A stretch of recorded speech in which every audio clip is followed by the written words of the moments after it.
ভাইরা আমার খেয়াল করেন ভালো করে। ও বাবাজি, ওই ইয়াজিদ যখন বড় হলো তখন তার বংশীয় লোকেরা কয়ে, ইয়াজিদ তোমার বাবার পরে ক্ষমতা খেয়ে বসবে জানুনি? ইয়াজিদ কয়, আমার বাবার পরে আমি ক্ষমতায় বসবো? কয়, না না, তোমার বাবার সাথে হাসানের চুক্তি, হাসান গদিতে বসবে, তুমি গদি পাবা না তোমার বাবার পরে। চক্রান্ত শুরু করলো ইমাম হাসানকে কিভাবে শহীদ করা যায়। বাবাজি এক বেঈমান ভাড়া করলো, মারওয়ানকে ভাড়া করলো। মারওয়ান বাবা ইমাম হাসানের দুজন বিবি ছিলেন, বড় ছোট্ট বিবি। ছোট্ট বিবির বয়স কম ছিল। ওই বিবির ঘরে একজন কাজের মহিলা কাজ করত। কাজের মহিলার সাথে মারওয়ানে একটা সম্পর্ক লাগালো। ওই মহিলার সাথে মতলব চক্রান্ত করলো। ওই মহিলা ইমাম হাসানের বিবির সাথে সম্পর্ক লাগালো, লাগে বিষ দিয়ে দিল। প্রথম দিন বিষ পান করলেন, পেরেশানি হয়ে ঘুম থেকে পানি পান করলেন, কিন্তু দেখেন বিষ খেয়ে ফেলেছেন। তখন আল্লাহ নবীর রওজা মুবারক চলে গেলেন। নবীজি নূরানি হাত মুবারক বলে দিলেন, নবী ডাক্তারের ডাক্তার, কবিরাজের কবিরাজ। নবীজি হাত বুলে দিলেন, ইমাম হাসান সাথে সাথে সুস্থ হয়ে গেলেন। দ্বিতীয় দিন একইভাবে ভুল ক্রমে খেয়ে ফেললেন। আল্লাহ নবীর রওজা শরীফ চলে গেলেন, নবীজি হাত বুলে দিলেন, উনি সুস্থ হয়ে গেলেন। তৃতীয় দিন খাস গুঁড়া করে বিষ মিশ্রিত করে দিয়েছে। উনি যখন খাইলেন রক্ত বমি শুরু হয়ে গেল, আর নবীজির রোজা যেতে পারেন না। ছেলে কাশেমকে ডেকে বলেন, বাবা কাশেম, আমার ভাই হুসেন কোথায় আছে? তাড়াতাড়ি বলো রে, আমি মনে হয় শেষ বিদায় হয়ে যাব, আমার ভাইকে বলো। ইমাম কাসিম রাদিয়াল্লাহু তাআলা আনহু দৌড়ায় দেখে নবীজির রোজার পাশে ইমাম হুসেন দোয়া করতেছে। ডাক দিয়া বলেন, চাচু আব্বু ডাকতেছেন, অবস্থা ভালো না। ইমাম হুসেন দৌড়াইয়া আসিয়া দেখিন ইমাম হাসানের অবস্থা ভালো না। দুই ভাই ঝরে ধরে আর চোখের পানি ছেড়ে কান্দে। ইমাম হাসান ডেকে বলি, ভাইরি দুই ভাই জোরের কবুতরের মতন এই মদিনায় বাস করতেছি, যে মদিনা নানার জন্য নিরাপদ ছিল রে, আজকে এই মদিনা আমাদের জন্য নিরাপদ হয়ে গেল রে। ওই মদিনা বাইরে সাবধান, দুশ্মনের অভাব নাই, শয়তানের অভাব নাই রে। বাইরে তোর সকিনা যেদিন বড় হবে, আমার বেটা কাশেম যেদিন বড় হবে, আমার বেটা কাশেম রে জামাই বানায়ো। এইভাবে ধরে ধরে কাঁদতেছে। কয় ভাই রে এমন দারুণ বিষ খাওয়াইলো আমারে, বিষের চুটেতে বাইরে চিরে যায় কলিজা। ও ভাই হুসেন রে ডাকিতেছে নানাজি আমার। ও ভাই রে আল্লাহ যেদিন নানার পাপী উম্মত দিবেন দুজকেতে, মাফ করাব গুনাহ তাদের মোদের শহীদের বরকতে। ও ভাই হুসেন রে ডাকিতেছে নানাজি আমার। ও ভাই রে সে সালাম দিয়া আমি বিদায় হয়ে যায়, ওই সালামের জবাব যেন বাইরে, ওই সালামের জবাব যেন বাইরে কাল হাসরের দিন পায়। ও ভাই হুসেন রে ডাকিতেছে নানাজি আমার। এই বলতে বলতে ইমাম হাসান পৃথিবীর থেকে বিদায় হয়ে গেলেন, শাহাদাতের পেয়ালা পান করে ফেললেন। তারপরে মদিনা জান্নাতুল বাকি মা ফাতেমার পাশে ইমাম হাসানের রওজা মোবারক দিয়ে দিলেন। ইমাম হুসাইন বড় মন মরাম, এইদিকে হযরত মুআবিয়া রাদিয়াল্লাহু তাআলা আনহু অসুস্থ হতে লাগলেন। তখন ইয়াজিদের বংশীয় লোকেরা ডেকে বলে, ইয়াজিদ খবর কি জানোনি? তোমার বাবার ইন্তিকালের পরে কে ক্ষমতায় বসবে? আমি বসবো। হাসানকে শেষ করে দিছি, ও এখনো বাকি আছে। হুসাইন গদির মালিক চক্রান্ত করলো, ইমাম হুসেনকে মারতে পারে না। কিন্তু এদিকে তার বাবা মুআবিয়া রাদিয়াল্লাহু তাআলা সুস্থ হয়ে বললেন। উনি চিঠি লিখলেন মদিনায় ইমাম হুসেনের দরবারে যে আমি তোমার ভাইয়ের সাথে চুক্তি ছিল, আমার পরে তোমার ভাই গদির মালিক, তোমার ভাই না থাকলে তুমি হুসাইন গদির মালিক। তখন তোমার ভাই নাই, তোমাকে আমি দায়িত্ব বুঝিয়ে দেব, তুমি কুফা চলে আসো, আমি তোমাকে দায়িত্ব বুঝিয়ে দেব, রাজধানীতে চলে আসো। কিন্তু চিঠিখানি যার কাছে দিয়েছিলেন মুআবিয়া রাদিয়াল্লাহু তাআলা তাকে আটকায় দিল ইয়াজিদ। চিঠিখানি সোনার মদিনায় পৌঁছতে দেয় নাই। যার কাছে চিঠি দিয়েছেন তাকে বন্দি করেছেন। নিজের আপন বাবা মুআবিয়াকে বন্দি করেছে, কেউ বলেছে হত্যা করেছে। তারপরে উনি যেদিন ইন্তিকাল করেছেন মদিনায় খবর দেয় নাই, সোনার মদিনা খবর দেয় নাই। উনি কাতেবে ওহী ছিলেন বাবা, ওহী লিখতেন, কাতেবে ওহী ছিলেন, ওহী লিখতেন। নবীর নখ মোবারক কেটে দিতেন। উনি বলেন বড় বড় নখ মোবারক আমরা দাফন করে দিতাম, আর ছোট্ট ছোট্ট নখ মোবারক বোতল জাত করে আমি রাখতাম। আর সাহাবীদেরকে বললেন, সাহাবীরা আমি মুআবিয়া যেদিন ইন্তেকাল করব রে, এই বোতলের মধ্যে আল্লাহর নবীর নূরানি নখ মোবারক আছে, এইগুলা আমার চোখের মধ্যে সুরমা হিসাবে ব্যবহার করবা, লাগায় দিবা। এর ওসিলায় আমি মুআবিয়ার কবর কানে জান্নাতের বাগান হয়ে যাবে। আর জোরে বলি, ওই মুআবিয়া রাদিয়াল্লাহু তাআলা আনহু ইন্তেকাল হলেন। শত শত সাহাবী জীবিত ছিলেন, ইয়াজিদ খবর দেয় নাই, গোপনে দাফন করেছে। আর মদিনায় খবর দিয়েছে আমার বাবা মুআবিয়া অসুস্থ, রাষ্ট্র চালানোর জন্য আমাকে বলেছে। বাবাজি ক্ষমতা হাতে নিয়ে বলেন, আমার বাবা ইন্তেকাল হয়েছেন, আমাকে খেলাফত দিয়ে গিয়েছেন। আজও সৌদি আরবে চাচাকে বন্দি করে ভাতিজা ক্ষমতা নেয়, বাপকে বন্দি করে ভাতিজা ক্ষমতা নেয়। বাবা মরে গেছে বলে রাষ্ট্রেতে, বাবা মরে নাই, অসুস্থ আছে, আমাকে চালাইতে বলেছে। প্রশাসন সব হাতে নিয়ে কয় আমার বাবা রাষ্ট্রের দায়িত্ব দিছে।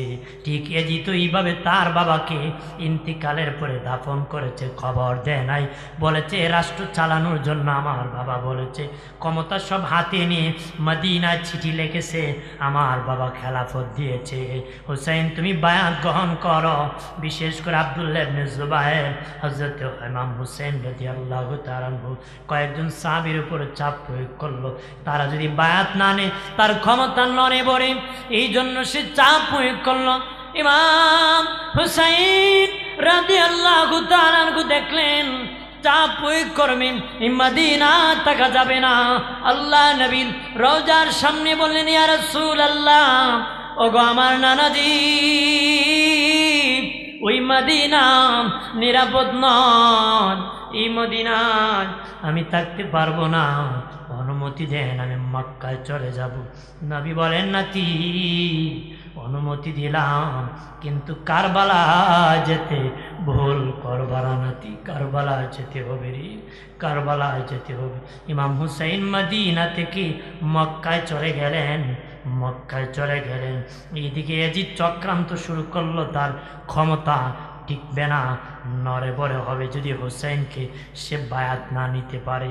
চক্রান্ত শুরু করলো, কুফা থেকে চিঠি পাঠালো মক্কায়, অনেক চিঠি পাঠালো। শেষের চিঠির মধ্যে লিখলো, হুসাইন ও হুসাইন, যদি তুমি শেষ চিঠি, আর চিঠি দিব না, এই চিঠিতে লিখে দিল, যদি তুমি না আসো আমরা ইয়াজিদের কাছে বায়াত গ্রহণ করব, আর হাসরের দিন আপনার নানার কাছে আপনার নামে বিচার দায়ের করব, বলবো যে আপনার নাতিকে এত চিঠি দিয়েছি, উনি আসে নাই, না পারিয়া আমরা ইয়াজিদের কাছে বায়াত নিয়েছি।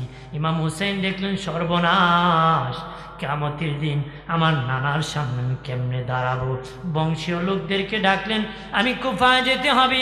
বংশীয় লোকেরা বলে, না না না, ও হুসাইন যাওয়া যাবে না, কুফাবাসী বড় বেঈমান, তোমার বাবা আলী কুফায় রাজধানী বানাইছে, কুফাকে প্রতিষ্ঠিত করেছে, কিন্তু তোমার বাবাকে তারা শহীদ করেছে।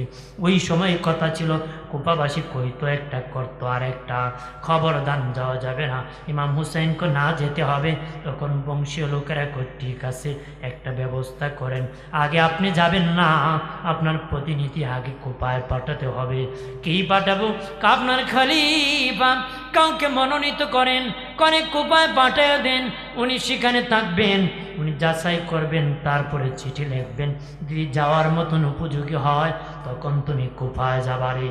তখন ইমাম হুসেন ওনার চাচাতো ভাই মুসলিম বিন আকিলকে ডেকে বললেন, রে আমার চাচাতো ভাই, তোমাকে আমি খেলাফত দিলাম, যাও তুমি কুফার মধ্যে যাও, আমার নামে তুমি বায়াত গ্রহণ করবা, কুফাতে যাও। ইমাম মুসলিম বিন আকিল রানা হবেন, ওনার দুই সন্তান ইব্রাহিম আর মোহাম্মদ রাস্তার মধ্যে ব্যারিকেড সৃষ্টি করে কাব্বু, কই যাও?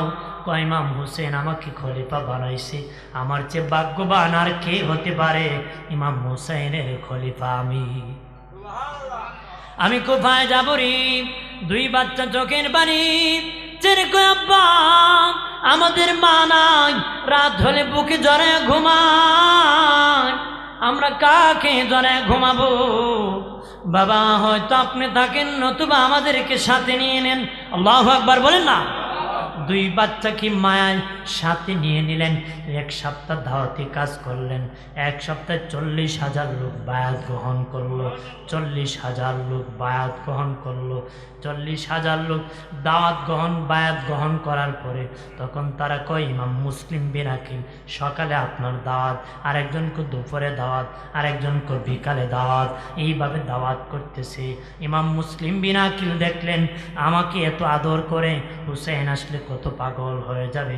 চিঠি লিখলেন মক্কায়, ওগো হুসাইন চিঠি পাওয়ার তো দেরি করবেন না, এক সপ্তাহে 40,000 লোক আমার কাছে আপনার নামে বায়াত গ্রহণ করেছি, আপনি দেরি করবেন না, কুফায় চলে আসবেন, চিঠি পাওয়া মারতো। এরপরই একটা চিঠি এজিদের কাছে গেছে কুফা থেকে, এজিদ তুমি নাক ডাকায় ঘুমাও, আর জানো নি 40,000 লোক হুসাইনের নামে বায়াত নিয়েছে, তোমার গদি 12টা বেজে যাবে।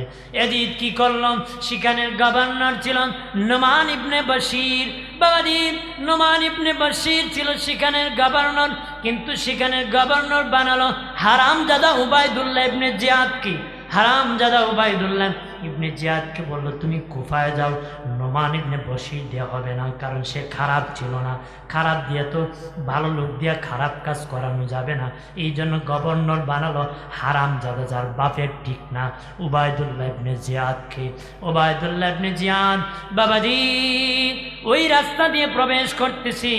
ইমাম হুসাইন মক্কা থেকে কুফায় যেই রাস্তা দিয়ে প্রবেশ করবেন ওই রাস্তা দিয়ে তার চেহারা ঢাকিয়া প্রবেশ করতেছে। কুফাবাসী ভাবছে হুসাইন আসতেছে, তারা তাকবীর দিতেছে, ইয়া হুসাইন মারহাবা, হুসাইন বলে বলে তাকবীর দিতেছে। আর উবাইদুল্লাহ কি করছে, গভর্নর হাউজে প্রবেশ করেছে, গভর্নর হাউজে প্রবেশ করেছে, করেই কয় নোমান ইবনে বশির এই দেখো আমাদের বাদশা তোমাকে সেখান থেকে ট্রান্সফার করে দিয়েছি, আমাকে সেখানে গভর্নর বানাইছি। নোমান ইবনে বশির সরে গেল, উবাইদুল্লাহ হারামজাদা এখানে বসে গেল, আর ডাক দিয়া কইল আমি শুনেছি এ কুফাবাসী তোমরা নাকি হুসাইনের নামে 40,000 লোক বায়াত গ্রহণ করেছে, একটারও ছাড় দিব না, পালাও, তোদের হুসাইনকে শেষ করে দিব, তোদেরকেও শেষ করে দিব। 40,000 লোক ভাগিয়া ওই সময় চলে গিয়েছিল। ইমাম হুসাইন তো রওনা দিয়ে দিছেন বাবাজি মুসলিম বিন আকিলকে মারার জন্য অফার করেছে, ধরিয়ে আনার জন্য অফার করেছে। ওনার 2 বাচ্চা একদিকে, উনি একদিকে, কেউ দরজা খুলে না, ওই দিকে যাব না, লম্বা হয়ে যাবে, আমি ইমাম হুসাইনের দিকে যাচ্ছি। ইমাম হুসাইন যখন কাফেলা লইয়া আস্তে আস্তে ওনার বোন জয়নব রেখে বলেন, ভাই জীবনে বহু জায়গা দিয়ে গিয়েছি, এমন ভয়ঙ্কর জায়গা দেখি নাই, এমন ভয়ঙ্কর জায়গা দেখি নাই। এটা কেমন জায়গা? জীবনে অনেক ঘোড়ার পিঠে চড়ছি, কিন্তু শক্ত মাটির মধ্যে পা দেবে যায় আমি দেখি নাই, এখানে দেবে যাচ্ছি। ইমাম হুসাইন কব থামো, আমার নানা বলেছে যেখানে আমি শহীদ হব সেখানে ভয়ঙ্কর মনে হবে, সেখানে ঘোড়ার পাও দেবে যাবে, এখানে তাবু টাঙ্গাও রে, তাবু টাঙ্গাও। তাবু টাঙ্গানোর জন্য গর্ত খনন করতেছি। নিয়ম হলো গর্ত দেখি বাবাজি, গর্ত থেকে নিয়ম হলো পানি বের হন, কিন্তু এই গর্ত থেকে ফিনকি দিয়া রক্ত বের হইতেছে। লাকড়ি রাখবে, গাছের মধ্যে লাকড়ি কাটার জন্য গিয়েছি, নিয়ম হলো কষ বের হবে, কিন্তু সেখানের মধ্যে ফিনকি দিয়া রক্ত বের হবে। বোন জয়নব ডেকে বলে, ভাই জীবনে অনেক মাটি খনন করতে দেখেছি, জীবনে অনেক লাকড়ি কাটতে দেখেছি, কিন্তু এমন দেখি নাই। ইমাম হুসাইন বোন আমার নানাই কইছে যেখানে আমি শহীদ হব সেখানে মাটি থেকে রক্ত বের হবে, যেখানে আমি শহীদ হব সেখানে কাঠ থেকে রক্ত বের হবে, এইটার নাম হলো কারবালা, আমি সেখানে শহীদ হয়ে যাব। ঠিক বাবাজি 7ম দিন থেকে ঘেরাও করে পানি বন্ধ করে দিয়েছি।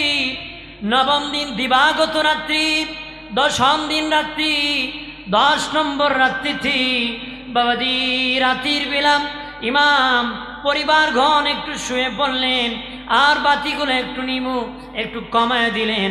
ইমাম হুসাইন ওনার কাফেলা যারা সঙ্গী সাথী তাদের উদ্দেশ্যে ভাষণ দিলেন, আমার সাথীরা, এই দেখো আমি তাবুর বাতিটা নিভাইয়া দিতেছি, তোমরা যে দিকে রাস্তা পাও সেই দিকে তোমরা চলে যাও রে, আমি হুসাইন যাব না, আমাকে চাই ইয়াজিদ দুনিয়ার থেকে বিদায় করে দিবি। তারা হুসাইন না না, তোমাকে রাখিয়া আমরা যেতে পারবো না গো, তোমাকে রাখিয়া আমরা যেতে পারবো না। কিয়ামতের দিন কি জবাব দিব নবীর দরবারে, কোন মুখে আমরা দাঁড়াবো? আমরা কেউ যাব না, তারা কেউ যায় নাই, সেখানে থেকে যায়। বাবাজি আম্মাজান শাহার বানু বলেন, আমি স্বপ্নে দেখলাম একজন মহিলা কারবালার ময়দান ঝাড়ু দিতেছি। বললাম, মা কে গো তুমি কারবালা ঝাড়ু দিতেছ? বলে, আমার চিনবানি, আমি হুসেনের মা ফাতেমা কারবালা ঝাড়ু দিতেছি। আম্মা কি জন্য ঝাড়ু দাও? মারে আগামীকাল তোর ঘরে কান্নার রুল বসে যাবে রে শাহরবানু, আগামীকাল আমার বেটা হুসেন ওই কারবালা শহীদ হয়ে যাবে রে, শহীদ হয়ে যাবে। আমার বাবা এই ময়দানে গড়াগড়ি করবে রে, আমার বাবা পাথরে কষ্ট পাবে। এই জন্য আমি ফাতেমা আমার কবর থেকে এসে ময়দান আমি ঝাড়ু দিতেছি। শাহার বানু ঘুম ভেঙে গেল, ঘুম থেকে উঠে ওযু বানায়া কোরআন তেলাওয়াত করতেছে, আর বিনায়া বিনায়া কান্না করতেছি। ইমাম হোসেন কো বিবিরে কি জন্য কাঁদো, কি জন্য চোখের পানি ছেড়ে কান্দো? আম্মা যেন শাহার বানু দেখে বলে, স্বামী রে স্বামী, আম্মাকে স্বপ্নে দেখেছি, আম্মা বলেছেন আগামীকাল আমার ঘরে নাকি কান্নার রুল বসে যাবে, আপনি নাকি শহীদ হয়ে যাবেন। ইমাম হুসাইন কবি কাঁদিও না, এটা নতুন কথা না, আমার নানাই বলেছে আমি কারবালায় শহীদ হয়ে যাব। আর জোরে বাইরে আমার খেয়াল করেন, ভালো করে। ও বাবাজি ইয়াজিদের তাবুতে আজান হলো, ইমাম হুসেনের তাবুতে আজান হলো, ইমাম হুসেনের তাবুতে নামাজ হলো, ইয়াজিদের তাবুতে নামাজ হলো, ইমাম হুসেনের তাবুতে কোরআন তেলাওয়াত হলো, ইয়াজিদের তাবুতে কোরআন তেলাওয়াত হলো রে বাবাজি। ইয়াজিদের তাবু থেকে হুঙ্কার দে, ও হুসাইন শুনেছি তোমার নাকি অনেক ক্ষমতা, চলো যুদ্ধ হবে তোমার সাথে। ইমাম হুসেন কি যুদ্ধ করতে গেছেন নাকি? উনি তো দাওয়াত খাইতে গিয়েছেন, উনি তো যুদ্ধ করতে যান নাই।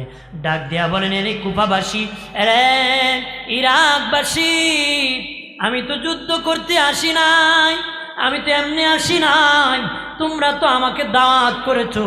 তাকে না হুসেন, তোমাকে আমরা দাওয়াত করি নাই।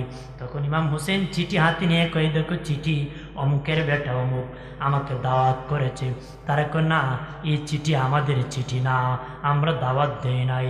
ইমাম হুসেন ডেকে বললেন, শুনে নাও, আমি তো তোমাদের কোনো ক্ষতি করি নাই, তোমরা কেন আমার ক্ষতি করবারে? আমি তো তোমাদের কোনো দুশ্মনী করি না, তোমরা কেন আমার সাথে দুশ্মনী করবা? তোমরা যদি আমার নানার সান্নিধ্য লাভ করে থাকো, আমার নানার মুখে কি তোমরা শুনে নাও? আমার নানা কি বলে না, আমি হুসাইন জান্নাতের যুবকদের সর্দার। তোমরা কি জানো না?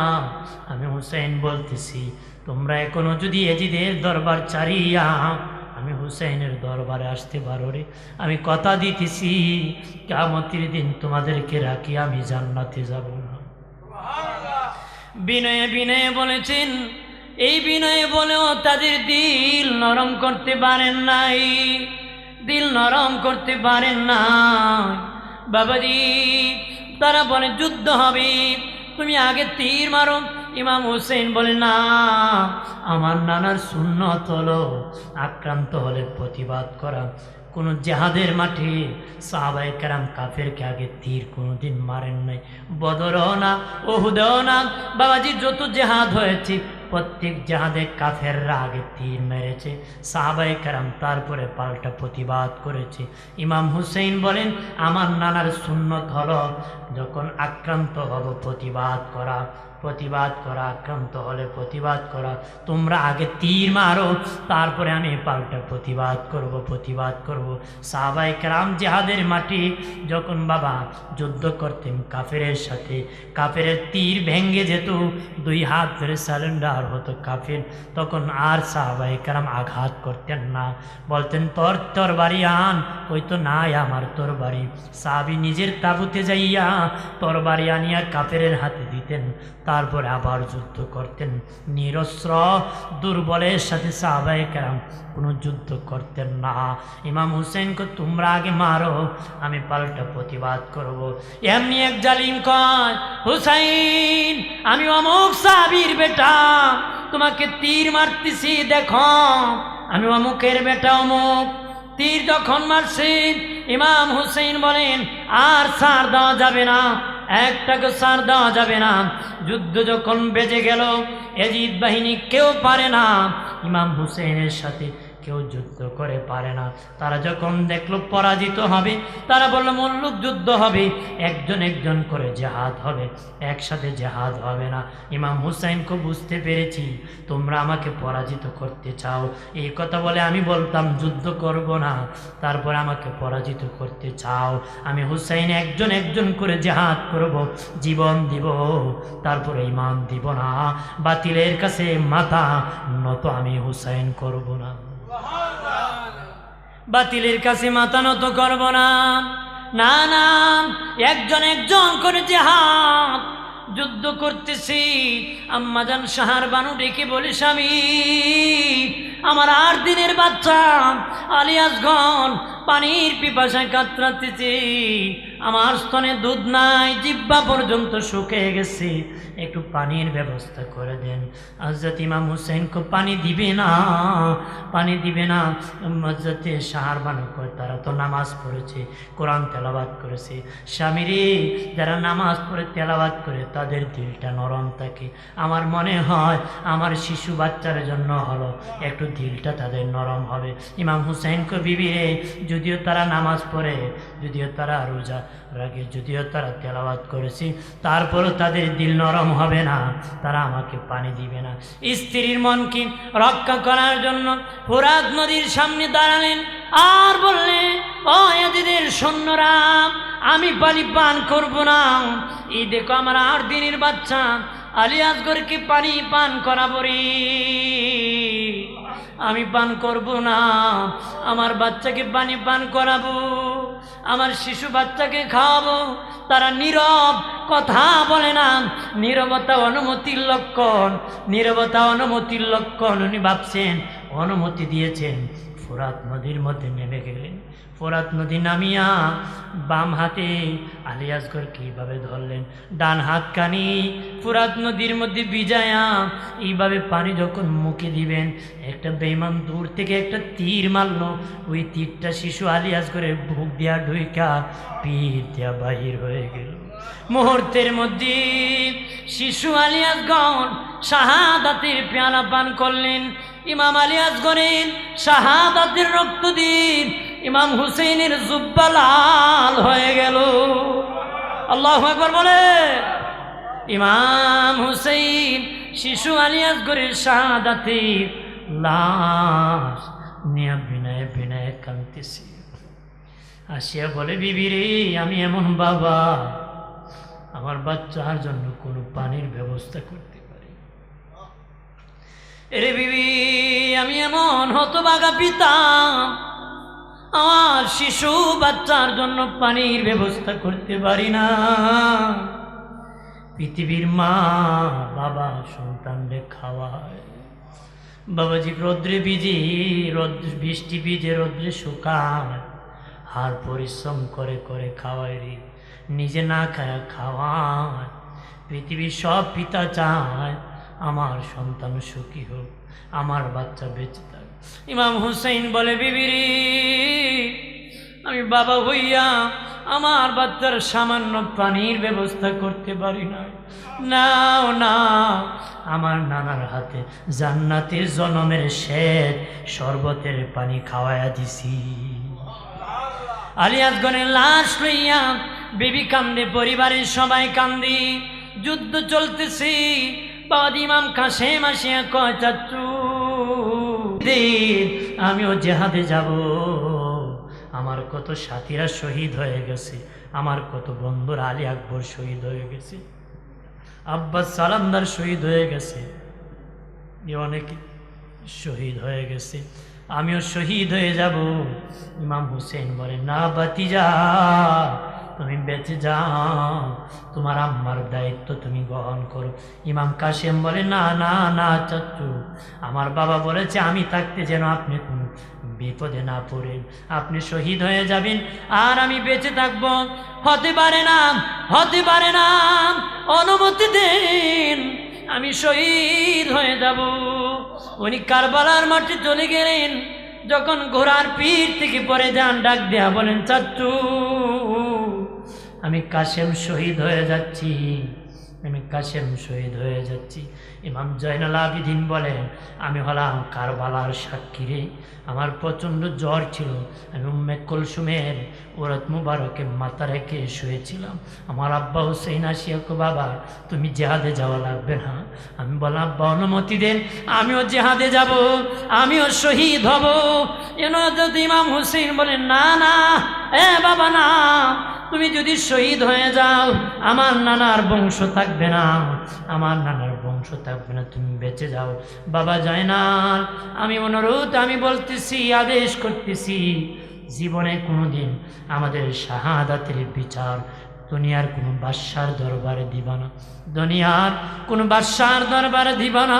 আমাদেরকে নির্মমভাবে এই কারবালায় আনিয়া শহীদ করা হইতেছি, দুনিয়ার কোনো বাদশার দরবারে বিচার দিবা না। তবে রে বাবা জয়নাল, জীবনে কোনো দিন যদি সোনার মদিনায় যেতে পারো রে বাবা, আমার নানার দরবারে আমাদের শাহাদাতের খবর খানি কইও রে বাবা জয়নাল। জীবনে কোনো দিন যদি যেতে পারো, আমাদেরকে নির্মমভাবে শহীদ করেছে খবরটা আমার নানারে কইও। ঠিক ইমাম জয়নাল আবেদিন যেদিন সোনার মদিনা গিয়েছিলেন, এই কারবালার দুঃখের কথা বিনয় বিনায়া চোখের পানি চারিয়া চারিয়া বলেছিলেন নবীজির দরবারে। সারা মদিনার মানুষ দ্বারা বিনয় বিনয় হাওমাও করে কান্না করেছিল। যুদ্ধ করতে করতে ইমাম হুসেনের পালা চলে আসলো। কেউ পারে না ইমাম হুসেনের সাথে যুদ্ধ করে। চতুর্দিক থেকে তারা সবাই মিলে তীর মারা শুরু করলো চতুর্দিক থেকে। ইমাম হুসেন জমিনে পড়ে গেলেন। দুষ্ট শিমর হুসেনের বুক মুবারকে উঠে বসে গেল। ইমাম হুসেন কয়, তোর নাম কি? শিমর। কাহা আমার নানা কইছি তুই কালো ডোরা কাটা কুকুর শিমর, তুই আমাকে শহীদ করবে, তুই আমার গলাকে আলাদা করে দিবি। তবে শিমর রে, একটু সুযোগ দে, আমি হুসেন 2 রাকাত নামাজ আদায় করবো। দুশো পড়ি আল্লাহুম্মা সাল্লি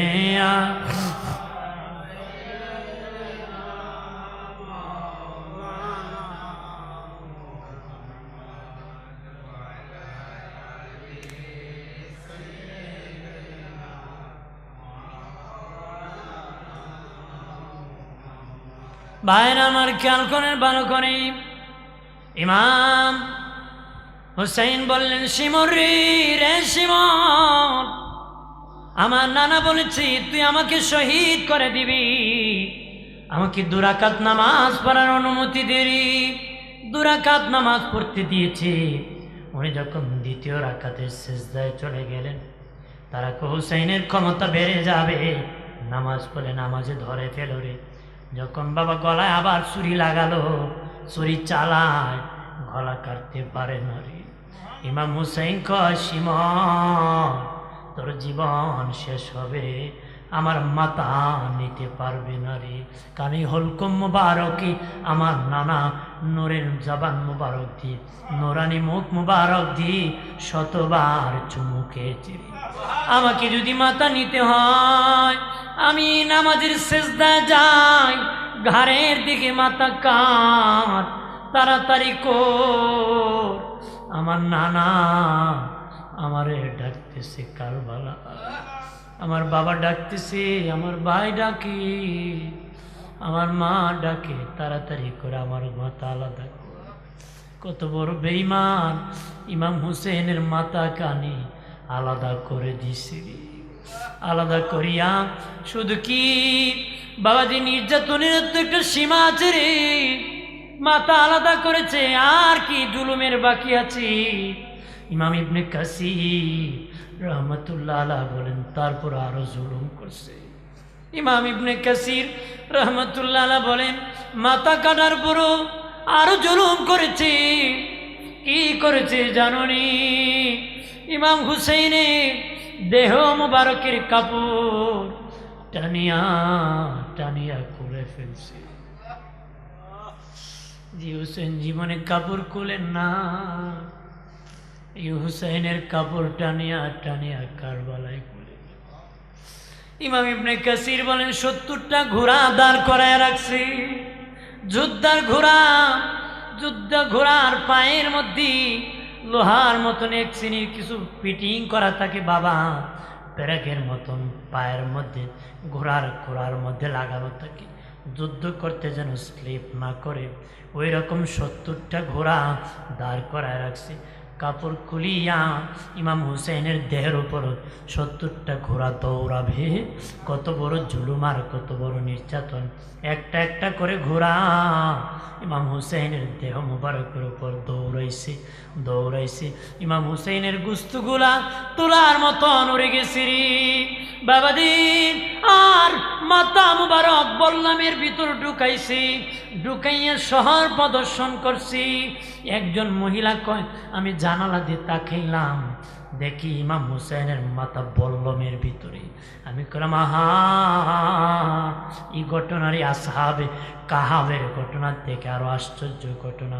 তখন ইমাম হুসেনের মাথা থেকে আওয়াজ আসলো, হে মহিলা, সত্যি আসহাবে কাহাবের ঘটনার থেকে আমি হুসেনের ঘটনা আশ্চর্য ঘটনা।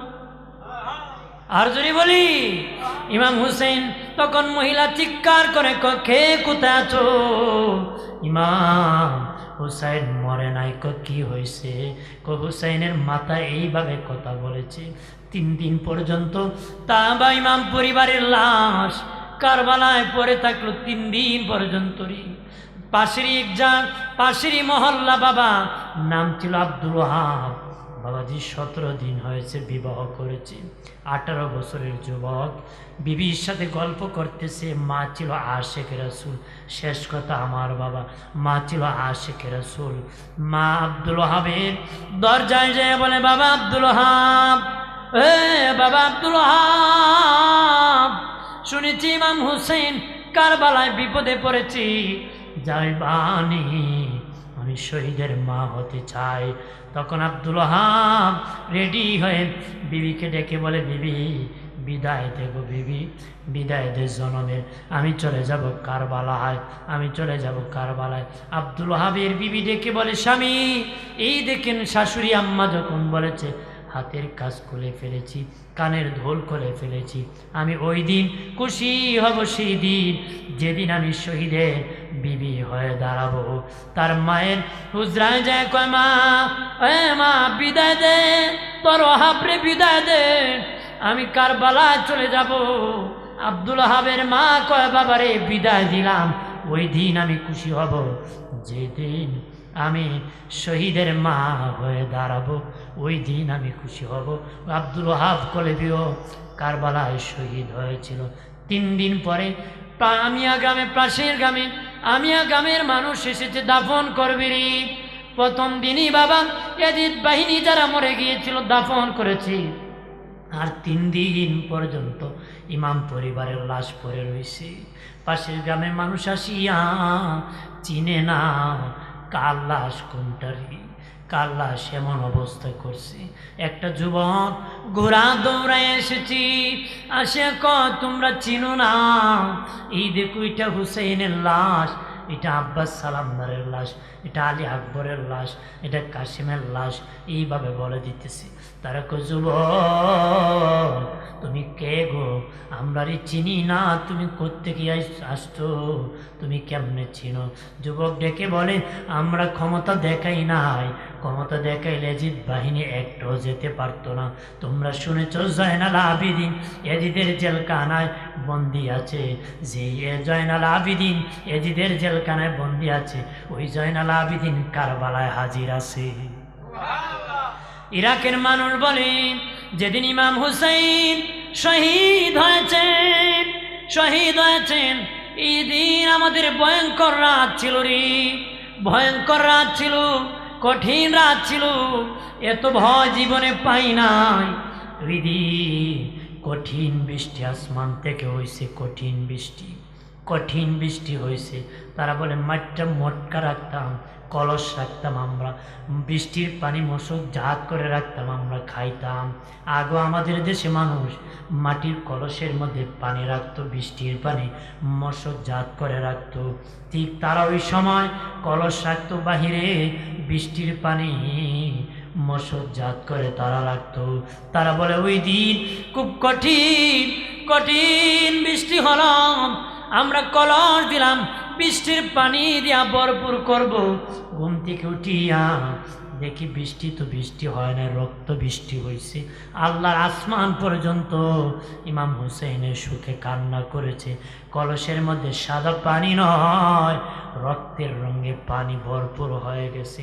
খাবার পাকাইছিলাম, খাবার খাবো, খাবার পর্যন্ত তিতা হয়ে গেছে বাবাজি, তিতা হয়ে গেছে বাবাজি। ইমাম হুসেইনের প্রেমে মহব্বতে ভালোবাসায় যারা চোখের বাড়ি তেরে দিয়েছেন, আমি আব্দুল ওয়াদুদ সিদ্দিকী বলে যাচ্ছি, ওই চোখের পানি হাসরের দিন মিজানের পাল্লার কাছে হুসাইনের দরবারে তোমারে পৌঁছায় দিবি। কারণ নবী বলেছিলেন, ভাই হাসান হুসেন হাসরের মাঠ যেদিন কায়েম হবে রে, আমি তোমরা কবর থেকে তোমাদের রওজা থেকে উঠিয়া তোমরা দৌড় দিয়া মিজানের পাল্লায় চলে যাইবা। তুই ভাই বলে, না না কেন গো? বলে, ভাই আমি তো রওজা থেকে উঠি একবার জাহান্নামের ঘোড়ায় যাব, আরেকবার কাউসারে যাব, আরেকবার আল্লাহর কাছে যাব, আরেকবার আমি মিজানের পাল্লার কাছে যাব। আমি দৌড়াদৌড়ির পাকে, ওই পাকে আমার উম্মতের যদি ওজন হয়ে যায়, বদির পাল্লা ভারী হয়ে জাহান্নামী হয়ে যেতে পারে। যদি ওজন করে আমার উম্মতের বদির পাল্লা ভারী হয়ে যায়, তোমরা দুই ভাই ওজন আটকায় দিবারি। কতক্ষণ আটকায় রাখবা? আমি নানা যতক্ষণ আসবো না ততক্ষণ আমার উম্মতের নেকি বদি ওজন করতে দিবা না। আর জোরে বলি। হাসরের মাটি মা ফাতেমাতুজ জোহরা এক হাতে বিষের পেয়ালা আরেক হাতে রক্ত মাখা জামানি হাজির হবেন আল্লাহর আদালতে। বলবেন, মালিক, আমার ছেলের কি অপরাধ ছিল? আমার ছেলেকে এইভাবে শহীদ করা হয়েছে, আমার ছেলের কি অপরাধ ছিল? আমি বিচার চাই। আল্লাহ কোনো জবাব দিবেন না। আল্লাহ বলবেন, দোস্ত, ওগো আমার হাবিব, ওগো আমার হাবিব, আপনি আপনার মেয়েকে বুঝান কি চা আপনার মেয়ে? বলবে, আমার সন্তানের শাহাদাতের বিনিময় আমার নানার, আমার বাবার গুনাহগার উম্মতের নাজাত চাই। আমি আমার সন্তান চাই, আমার বাবার গুনাহগার উম্মতের মাপ চাই। সকলকে যখন ক্ষমা করে দিবেন উনি খুশি হয়ে যাবেন, লাল টুকটুকি শাড়ি পরবেন, মিছিল সহকারে আমার আল্লাহর জান্নাতে প্রবেশ করবে। এই জন্য বলে দেয়, হুসাইনের প্রেম রাখবেন, ইয়াজিদের প্রেম রাখবেন না। ইয়াজিদের প্রেম মার্কা মৌলবীর অভাব নাই, ওই মৌলবীর সাথে কোনো সম্পর্ক থাকতে পারে না। ইয়াজিদের ভালোবাসা প্রশংসা করে, তার সাথে ধর্মের সম্পর্ক নাই। হুসাইনের প্রেম আর মহব্বত যাদের আছে, নবী বলেছেন, আমার আহলে বায়াত নূহ নবীর নৌকার মতো, নূহ নবীর নৌকার মতো। আমার আহলে বায়াত নূহ নবীর নৌকার মতো। নূহ নবীর নৌকা যারা উঠেছিল প্রাণে বেঁচে গিয়েছিল, যারা আমার আহলে বায়াতের নৌকায় উঠবে তারাও প্রাণে বেঁচে যাবে। আমরা আহলে সুন্নাত ওয়াল জামাতের মানুষ, আমরা সাহাবীকেও মানি, আহলে বায়াতকেও মানি। আহলে বায়াতের নৌকায় আমরা আছি। আল্লাহ যেন কিয়ামতের দিন আমাদেরকে পার করে দেয়। আর